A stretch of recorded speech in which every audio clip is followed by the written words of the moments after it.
அதாவது அனைவருக்கும் வணக்கம். சிவாய நமக்கு.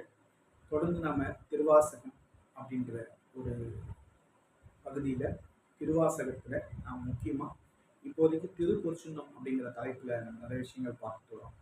அந்த வகையில் திருப்பொற்சுன்னம் என்பது ஒரு அற்புதமான இறை நம்பிக்கையுடைய இறை நம்பிக்கைக்கு உகந்த ஒரு முக்கியமான